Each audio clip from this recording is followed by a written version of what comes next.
Good day and welcome specially to this program, a Healing Talk Show. Worthy is the Lord. Vivid View. Say and do it. Make a habit of looking beyond the obvious. Say something, somebody. My name is Grace Williams. Make a habit of looking beyond the obvious. It simply means be intentional about breaking the limitation before you and going extra mile. My name is Akiboboye John Ross. Make a habit of looking beyond the obvious simply means going extra mile for what you believe in or what you want. My name is Adiyemi Bola. I'm popularly known as Just Smiles, and from the quote, make a habit of looking beyond the obvious means there's always more to what you see and there's ability in every disability. Thank you so much. Thank you so much for the contributions so far to that teaser. Make a habit of looking beyond the obvious. We want to concentrate on habit and that obvious. You see, whenever you want to do something, you say it from your mind and maintain it. Nobody is perfect, but we are given opportunity and power to work or be above perfection. So you now looking beyond something, don't be satisfied with what you have done. Always think that there's more to be done to it. Don't just remain one place. Okay, this is what it is, and that is how it's going to be. No, there's always a way out. You know, one of these paramilitary called Man O' War, they believe that nothing is impossible. They believe there's always a solution to any problem. So don't just remain where you are. Think ahead. For instance, you're a student, and of course, it's obvious that your teacher is going to work or your lecturer is going to work with the syllabus. Either he's able to complete the syllabus at that time or not.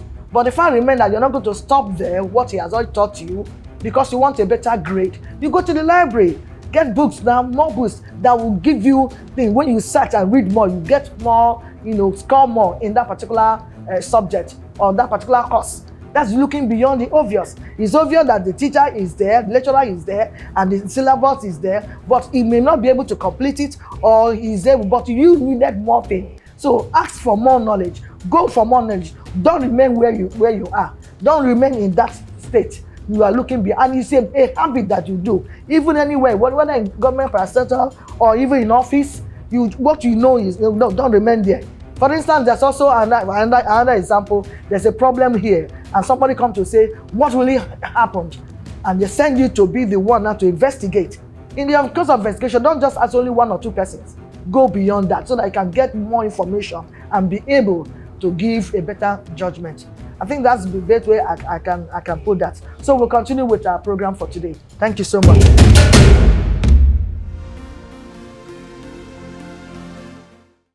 The Wisdom Book Bible says that a laborer is worthy of his wages. And I ask, is this applicable to us here in Nigeria? We shall find out soon.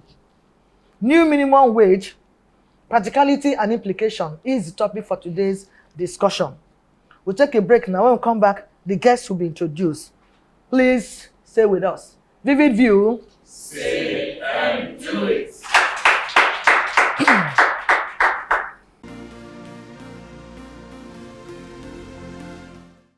What gives birth to relationship first is love.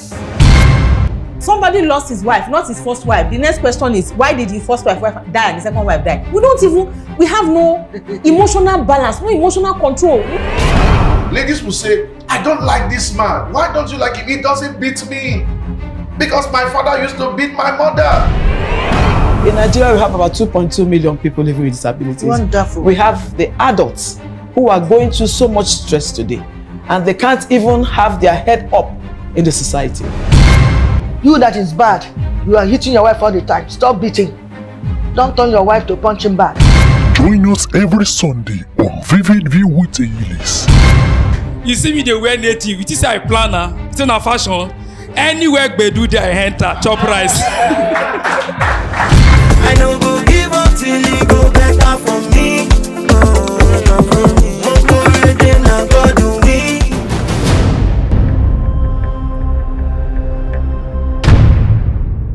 Welcome back. In case you're just joining us, the new minimum wage, practicality and implication is the topic for today's discussion. And with me in the studio is a HR consultant Let's make welcome Dr. Kenneth Chukwuemeka Aginwa. Vivid view. Say and do it. Before discussion proper, please follow us on social media handles are displayed on the screen. Dr. Kenneth, you're welcome again. You're welcome, ma'am. Please just take the perspective for this subject matter.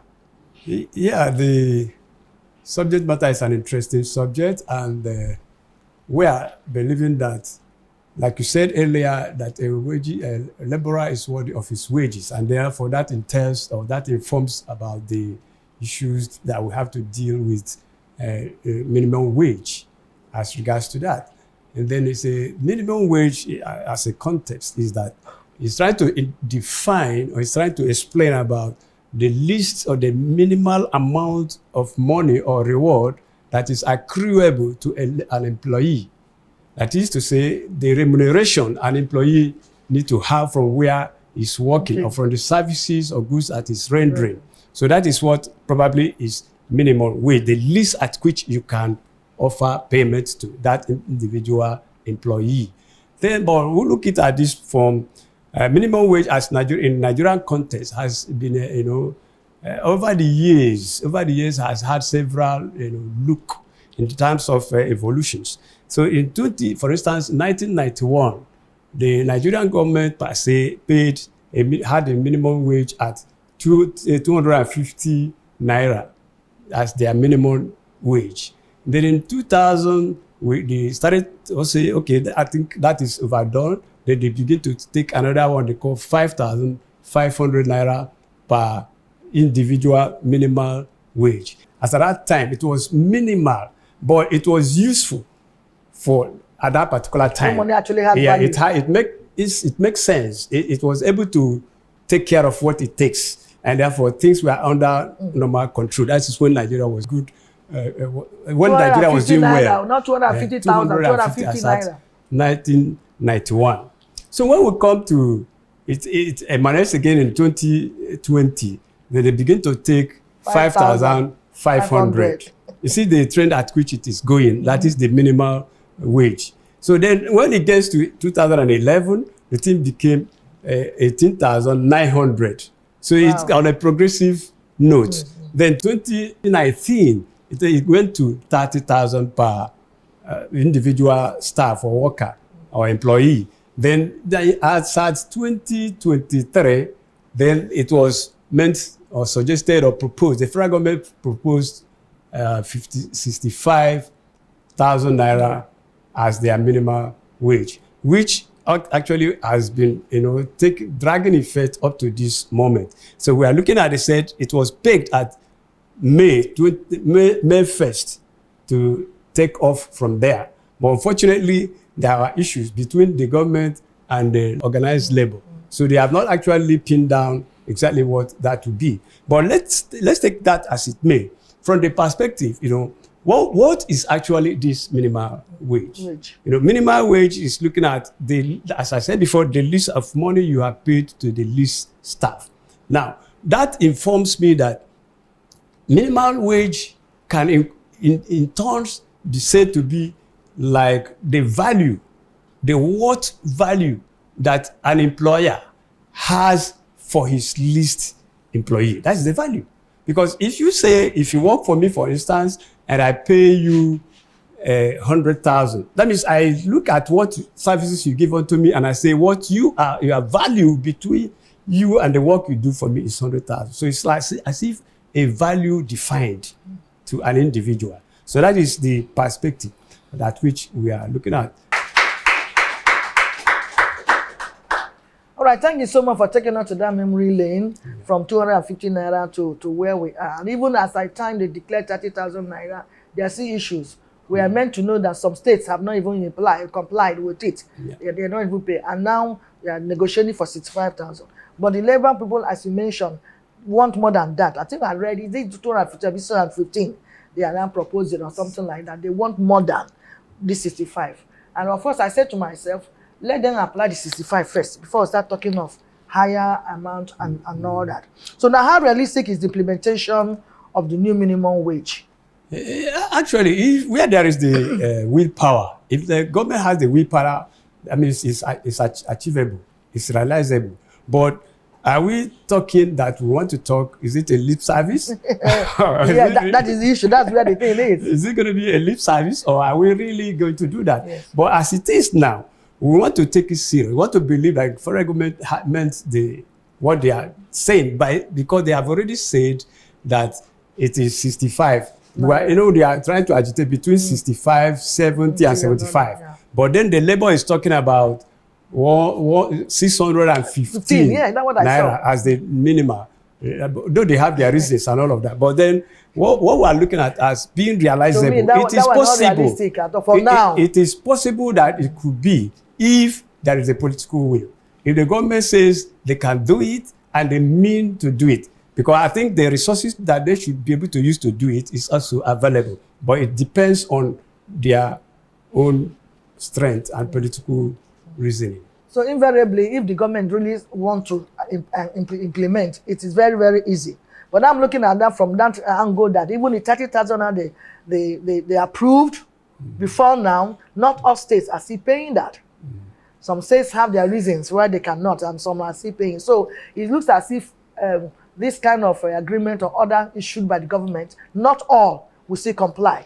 If they want to start this minimum wage from this month, May now, I don't know how many states will also comply. That's what I asked, because we just said the practicality and the implications. So in practice, will it really be done? That's the question. Yeah, like Nigerian thing.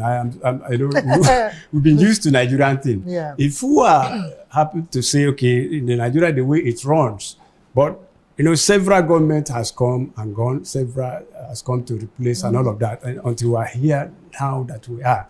So it is possible in the sense that if this particular government determines, because for every segment, for every time, for every season, when there is a change of government, I think there is a manifesto, there's a kind of wheel with which that government is coming into. Yeah. So if this particular government had decided before now, before they started to come, that this is what they desire to do for the nation and they mean it well, and then I believe that they could still do it. They could do it as they have thought. But if looking at Nigeria, the way Nigeria has been evolving, it is likely it might not be possible. Because all the years, all what we hear is promises. They'll promise you this today, tomorrow they are not bringing it to board and all of that. But if there is a paradigm shift, if this particular government that is involved now decide that they will do it and they have all it takes to do it, they can actually do it. But the problem is this: is it going to be on federal level, or are you going to be splitting and say each state do your own according to your strength? But if it is going to be tripled down from the Abuja to all other 36 states of the federation, that is where the doubt might be. Because sometimes in this day, or in Nigerian system, we understand that most of the states does not have what it takes. So, for instance, there are some states in the north that does not produce anything. They don't have any natural resources that they are already harnessing. But they depend on the national... So implementation might be difficult. Yeah, implementation might be difficult because those ones depend on the national quota, what the federal government is giving out to them. And then from that little that the federal government is giving to them, and you see a lot of corruption, embezzlement, and all of that. So where would they be able to get, phantom these resources and then to be able to pay to that, considering the volume of the people working? So that is where we are looking at, thinking that it might be possible in a sense that where there's a political will, it might not also be possible if the people behave the same way Nigeria is. All right, thank you so much. Take a break now. Vivid View. Say and do it.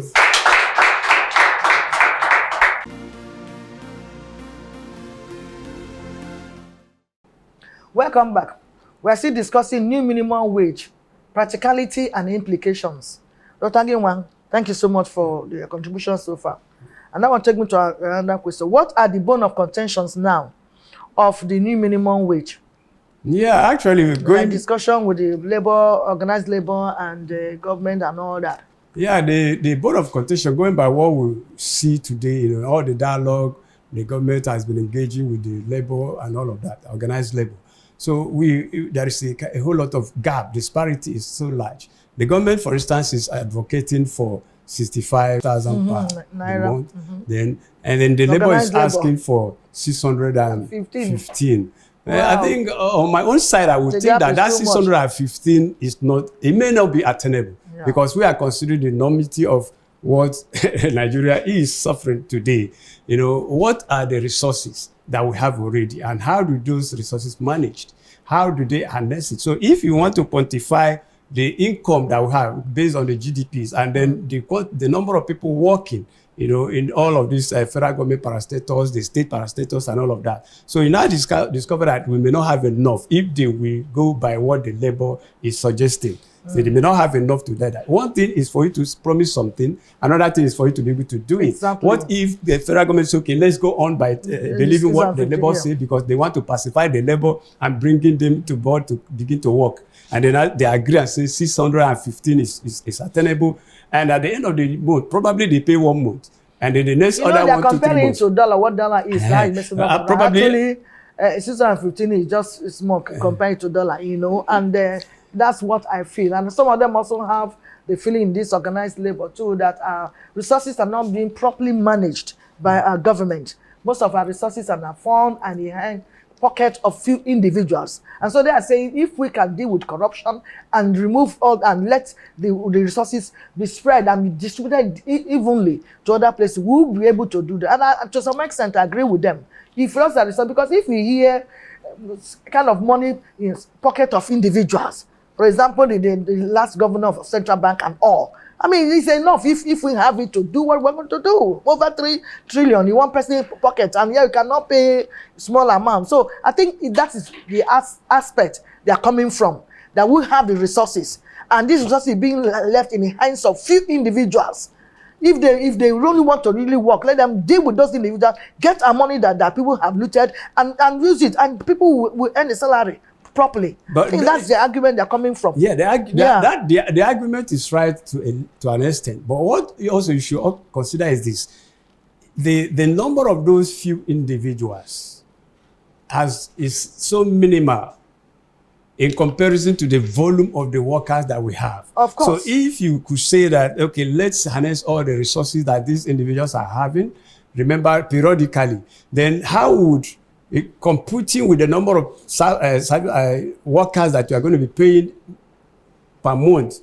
So I wouldn't think the resources will equally be enough. But the bone of contention is that even if they give that, there are so many indications that will not be, well with the nation, in the sense that, to me, if it is possible, I can even say pay them 100,000.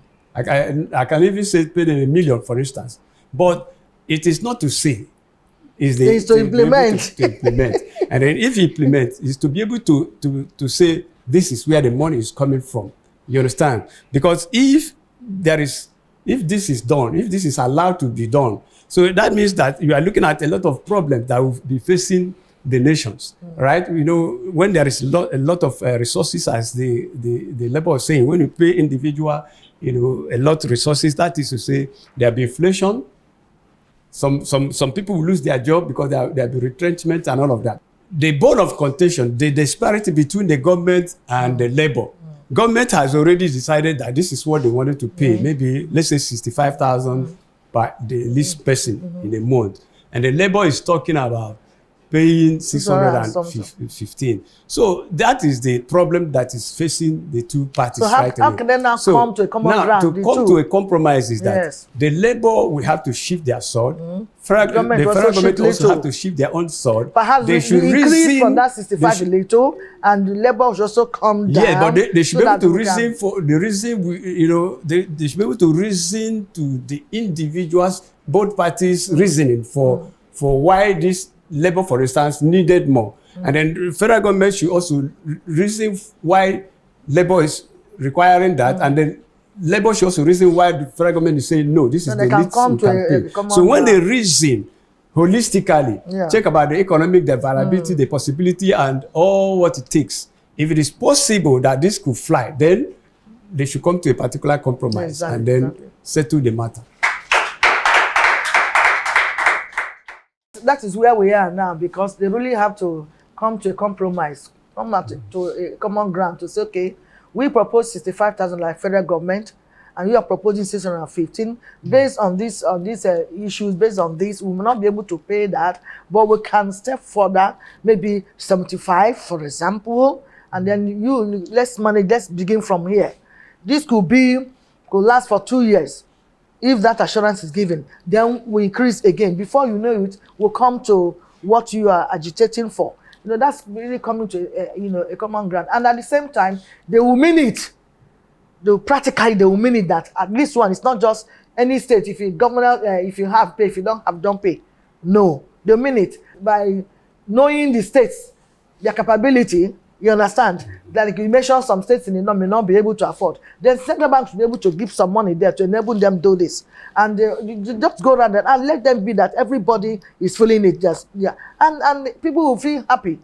That's what I feel they could do. They could do more negotiation, and the organized labor, please, it can also shift your but in the process of negotiation, we are also trying to understand what the labor is saying. Organized labor is trying to determine that it is not about minimum wage. They are calling it a minimal kind of life wage or something, living wage. So the living wage, they consider so many indices, so many factors. Yes. When they look at their hospital bills per individual, they look at probably the home maintenances, a bag of rice is more than the minimum wage. Just one bag of rice more than the 65,000. They need to pay maybe electricity bills. Yes, of course. They need to pay school fees.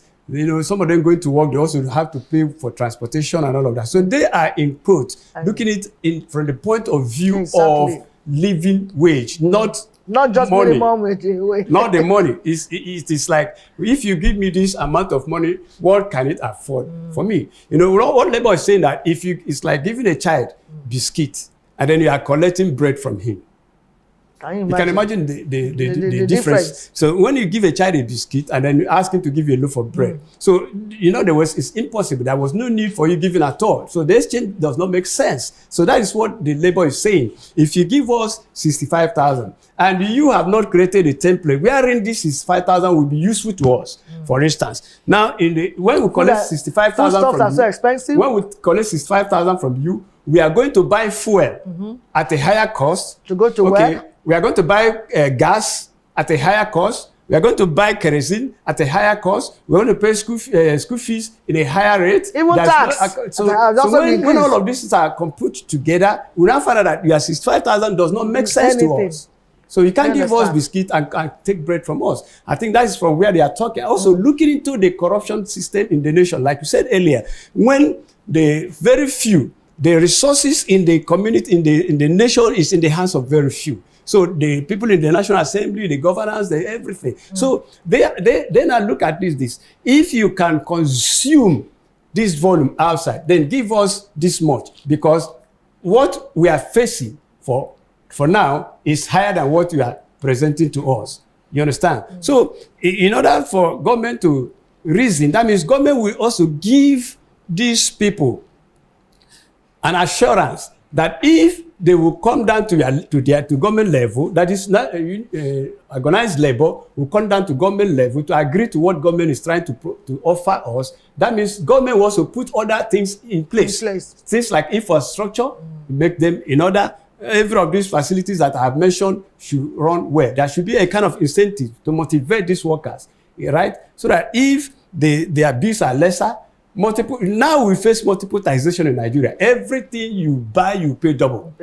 You understand? So now these are the same little money you are paying them. When they go to shopping mall, they will pay double. Everything is double. So the government must be able to be sincere and faithfully ready to serve the nation by making things easier, affordable, and accessible to the common man. That is actually what is on ground, and like you said, a lot of things actually is surrounding this, their requests that cease lifting. When they put all this thing together, they felt that the only thing they can, pay them for them to live in this kind of environment we find ourselves is to pay 615,000 naira. So they can even have little change because they are humans. They need their children to go to better schools and all that, good food. So the food is very expensive. And all that, and it's the same minimum where they used to buy food to feed the children, pay school. That's just analyzed. But I'm saying that no problem without the solution. Yeah. Let them see, negotiate further. Let the federal government look at this issue, the analysis. Everything we do, tax, everything is on increase. Each of these parties should be sincere within themselves to say this is what we are. This is 5,000 naira. We're not even do anything. Yes. Let us see what we can do to brief up that where they start. So federal government should shift ground and be reasonable, at least, so that the organized labor will not say this woman is this what we send. We didn't send me, but for me, let them increase from that 65, and at the same time, the organized labor can also come down little from their own, so that we can understand and everybody. If all those indices are met, yes. If all those things that are required are met, then labor can come down. Of course. Because you can't, like I said, you can't give them 10 naira and collect 20 naira. All right, thank you. We'll take a break now. Vivid View. Say and do it.